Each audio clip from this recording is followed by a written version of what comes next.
السلام علیکم دوستو، آج ہم آپ کو 7 ایسی چیزیں بتائیں گے جس کے کرنے سے آپ کی عزت کم ہو جاتی ہے۔ نمبر 1، بری عادات بھی انسان کی عزت میں کمی کا باعث بنتی ہیں۔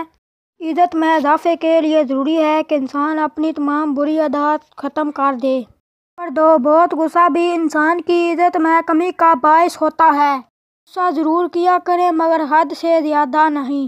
نمبر 3، مشکل میں اپنوں کا ساتھ چھوڑ دینا عزت کو خاک میں ملا دیتا ہے۔ مشکل میں اپنوں کا ساتھ کبھی نہ چھوڑیں۔ نمبر 4، محفل میں دوسروں کو جگہ نہ دینا بھی دوسروں کی نظر میں آپ کی عزت کو کم کر دیتا ہے۔ نمبر 5، جھوٹ بولنا اور غیبت کرنا بھی انسان کی عزت میں بہت کمی کر دیتا ہے۔ تکبر کرنے والوں کی لوگ دل سے عزت نہیں کرتے۔ تکبر کرنا عزت میں کمی کا باعث بنتا ہے۔ نمبر 7، دوسروں کو تانے دینا۔ جس کو تانا دیا جائے اس کے دل میں تانا دینے والے کے لیے بہت زیادہ شدید نفرت پیدا ہو جاتی ہے۔